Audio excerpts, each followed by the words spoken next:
C'est l'heure de dévoiler la Polo GTI de nouvelle génération. La voilà avec un look agressif et son rouge typique. L'ID Polo GTI. Que faut-il savoir à propos de celle-ci pour l'extérieur, l'intérieur et les performances? Je suis Thomas sur AutoJeFuel en 4K, plein écran et en intégralité. La bande lumineuse est celle de l'ID Polo normal, puis viennent les éléments spécifiques du GTI. Par exemple, le badge GTI ici à l'avant, bande rouge ici, et ensuite en bas, tu as ce look agressif particulier, style nid d'abeille, et ces éléments verticaux rouges. Et tu as aussi plus de puissance seulement sur l'essieu avant. Style GTI typique, 226 chevaux, 6,8 secondes pour le 0 à 100. Ce n'est pas beaucoup plus de chevaux comparé à la version à 211 chevaux de l'ID Polo standard, la finition haut de gamme. Par contre, un peu plus de puissance, toujours que sur les roues avant. Et tu as un verrouillage électronique du différentiel à l'avant qui te permet de sortir des virages mieux. Jantes 19 pouces, style GTI. Il y a aussi des étriers de frein rouge en série. Et autre particularité, tu as le DCC, la suspension adaptative exclusivement pour le GTI. La longueur, 4,1 mais 161 pouces au total. Elle est donc 5 cm plus longue que l'ID.Polo standard à cause de ses spoilers. Plus agressive sur la partie extérieure, juste là. Et je trouve que ça fonctionne plutôt bien. Et j'ai déjà vu des étoiles dans les yeux de l'IA ici, parce qu'elle a aussi un faible pour les petits véhicules et pour les voitures très sportives. Tu sais, l'IA veut toujours un look particulièrement sportif pour les véhicules. Moi, je suis plutôt toujours très élégante, un peu classique, chrome. Ouais, et puis tu as aussi cette lumière rouge qui traverse tout et le logo VW illuminé. En dessous, puis le grand lettrage GTI et beaucoup de noir laqué en contraste juste ici par exemple. Donc look sportif censé être aussi une conduite sportive, surtout si tu mets le DCC en mode sport, parce que ici, avec la vraie suspension adaptative, elle s'adapte aussi au mode de conduite. C'est un truc super important. Et la Polo normale roulait déjà très sportive. À quel point celle-ci va-t-elle rouler? Juste un rapide coup d'œil sous le capot, parce que là, alors, pas de moteur dans cette nouvelle génération. Voilà, pas de frunk non plus. Le compresseur de clim est vraiment trop gros et est logé là-dedans, tout simplement. C'était pour ça. Le câble se rangera donc en dessous. Et celui-là a aussi plein de caractéristiques intérieures spéciales et uniques qui sont en fait plutôt chouettes. Et ici, à l'avant, il y a une trappe de charge côté passager, 11 kW en AC, 105 kW en DC, et 4 minutes pour passer de 10% à 80% d'état de charge pour cette batterie NMC de 52 kWh. Donc celle-ci, l'ID.Polo GTI, reçoit bien sûr uniquement le plus gros pack batterie de la gamme Polo. Elle n'est pas seulement plus vive, elle est aussi plus rapide. La VMAX habituelle est de 160 km/h, celle-ci atteint 175 km/h ou 110 mph. Maintenant, regardons l'intérieur. Trop excitant. Bruit de fermeture de porte très solide. Ah ouais, les poignées sont juste là. Et puis, son de fermeture de porte vraiment solide. À l'intérieur des portes, la partie haute est malheureusement compacte. Mais ici, dans la GTI, il y a des inserts en microfibre. Content d'avoir des commandes de vitres classiques et des commandes normales pour les rétroviseurs. Voilà l'ouvre-porte vue de l'intérieur, mais il y a un joli chromage dessus, tu vois bien, là, vraiment.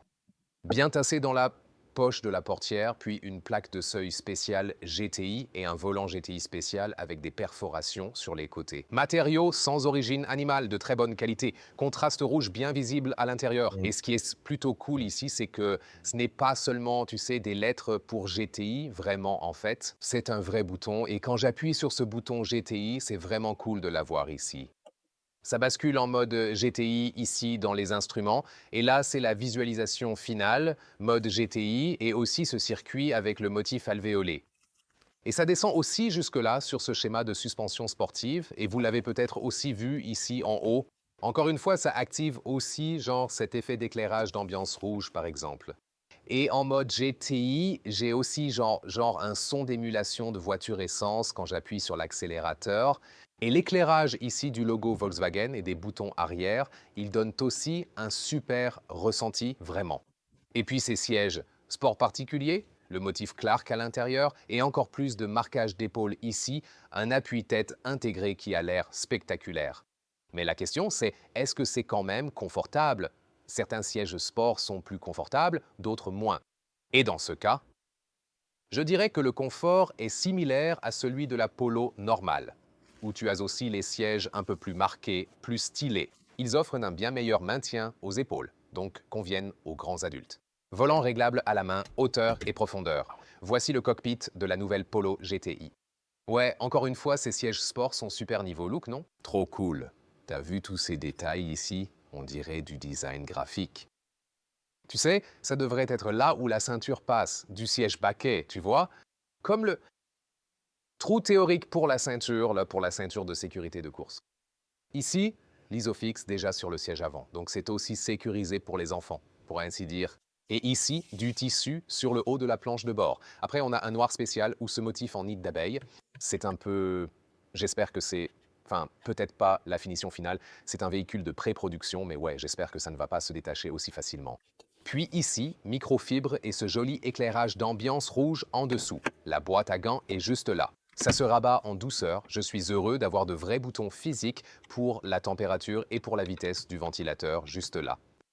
Ici, quand tu mets les clignotants, d'ailleurs, tu as aussi ce clignotement jaune à l'intérieur. Sympa aussi. Et une molette de volume manuel. Tu as donc encore plusieurs commandes physiques ici. Cette partie peut se retirer pour être nettoyée. Le tapis de charge inductif avant est bien refroidi. Et ici, il y a genre un trou qui va jusqu'en bas vers deux chargeurs USB-C juste là. Il y a une clé USB dedans pour le moment. Et ensuite, tu peux faire passer le câble du bas vers la partie supérieure et mettre ton smartphone. Comme ça, par exemple. Je ne sais pas trop comment c'est avec le câble directement là, mais tu peux aussi le poser juste là et faire passer le câble. Donc, il y a plusieurs solutions possibles. Les porte-gobelets, hélas, ne sont pas adaptables. J'aimerais bien ça. Et puis ici, plus doux pour ton coude, plus d'espace en dessous. Et pour l'infotainment, écran de 13 pouces juste ici. Tu peux toujours utiliser l'unité de clim à l'écran si tu veux. Tu as aussi différentes visualisations. Là, par exemple, la vue satellite. Tu peux faire défiler ça. Tu as aussi, par exemple, un chronomètre de tour. C'est tout à fait possible. Et ensuite, tu peux aussi activer ou désactiver le mode rétro. Là, voilà le style rétro ici pour la GTI. De la même façon dans la Polo ID normale. C'est vraiment très chouette, un peu comme une inspiration Golf 1, Golf 2. J'aime vraiment ça, et le volant est en fait assez grand pour une voiture aussi petite quand même. Je dirais oui. Bonne prise du volant grâce aux perforations. On peut le saisir ici. Ici, tu peux aussi régler la récupération. Mode, presser les freins, avant, arrière. Et ça, c'est pour le mode parking. Et ouais, il y a un toit panoramique, tu peux pas l'ouvrir du tout. Toit vitré fixe, tu peux mettre un store en fait, mais tu pourrais aussi choisir un toit vitré fixe pour une ID Polo. Donc ça serait vraiment possible. Ouais, et bien sûr, je les adore vraiment, ces compteurs rétro juste là. Et c'est parti. Ils sont vraiment plutôt impressionnants et ont aussi, tu sais, c'est vraiment, tu sais, le style des premières Golf. Et tu peux aussi le changer si ça ne te branche pas trop. En fait, tu sais vraiment. Oh, et c'est genre la touche GTI moderne spéciale avec l'indicateur de puissance, c'est en fait plutôt cool aussi. Moi, je préférerais quand même les cadrans rétro. Et autre chose qui est propre à cette Polo, ce sont ces instruments ici. Ouais, important, comme je l'ai toujours dit, en haut, tu peux facilement désactiver certains systèmes d'aide ou l'alerte de vitesse de l'UE, etc. C'est un bon raccourci. Et après, c'est un peu le menu principal. Et important, c'est quand on est ici dans les profils de conduite. Alors, éco, sport, confort et tout ça. Et tu peux aussi en avoir, je crois que j'en ai besoin. Oh, quoi? Tu as dit quoi? Tu en veux une? Oh, en bleu, une GTR bleue. Salut. Pourquoi pas? Et avec des touches rouges. Donc ouais, ça sera vraiment un essai assez coûteux pour moi. Tu peux régler individuellement le siège DC de sport à confort et tu peux aussi ajuster le niveau de retour de la direction et ainsi de suite. Vraiment là. Ils auront même un son de moteur extérieur pour ça. Ouais, j'ai vraiment hâte d'entendre comment ça va sonner exactement. Et vous aurez aussi genre un son intérieur spécial GTI, ils promettent, sièges arrière. Toite rigide, système audio, Harman Kardon disponible, jolis inserts, microfibre, le même mécanisme de porte pour la GTI. Et vous avez aussi le motif Clark ici sur les sièges arrière, avec un isofix sur chaque côté extérieur. Et oui, ces sièges sport ne changent pas beaucoup l'espace pour les jambes. Vous n'avez pas beaucoup de place à l'arrière quand le conducteur grand est devant. Ce n'est pas que le siège sport réduise vraiment l'espace aux jambes, Ce n'est pas des plus confortables parce que la batterie est en dessous, évidemment. Il y a 2 chargeurs USB-C là-dessous, mais on peut quand même y caser 4 grands adultes, donc ça resterait possible. Et ici, le coffre fait 440 litres. Pourquoi? Ça y passe aussi à la verticale et ici, on a presque 1 mètre de largeur, soit 40 pouces. La longueur est d'environ 65 cm, soit 25 pouces. Et on peut bien sûr aussi démonter ça et ça. Voilà. Parfois, il faut utiliser la force, jeune padawan, et là, tu peux rabattre les sièges juste ici, un tiers, deux tiers. Voilà. La plupart des surprises se trouvent en dessous. Si vous ne l'avez pas encore vu, la longueur ici est de 1,36 ici ou 53-54 pouces. Et là, en dessous, vous pouvez le plier comme ça. Et vous avez un câble de recharge en dessous, comme ceci. Câble de recharge, par exemple. Mais aussi le caisson de basse. Si vous avez le système audio Harman Kardon, ça va bien sûr prendre un peu de place. Mais le truc cool, c'est que vous pouvez aussi mettre celui-ci ici sur un réglage plus bas. Et vous avez alors une hauteur gigantesque de 83 cm, soit 33 pouces. Et pour la longueur totale, on se situe à 1,36 m, soit 53 pouces. Donc un coffre vraiment très bien utilisable dans une petite voiture sportive. Alors, dites-moi, que pensez-vous de la toute nouvelle Volkswagen Polo GTI, l'ID Polo GTI? Et si celle-là vous intéresse, mais que vous ne voulez pas payer ce prix, parce que oui, 25 000 €, c'est le prix d'entrée avec la petite batterie. Si on prend la grosse batterie. Et la finition Style, l'ID Polo atteint déjà 37 000 €. Et ici, en version GTI, on est plutôt au-dessus des 40 000 €. On n'a pas encore les prix exacts. Si on les obtient, on le mettra dans la description de la vidéo et dans le commentaire séparé, mais plutôt vers 40 000. Il va falloir investir là-dedans pour cette petite voiture sportive de manière significative. Qu'en pensez-vous? Laissez un commentaire et comparez-la avec la version normale de la Polo.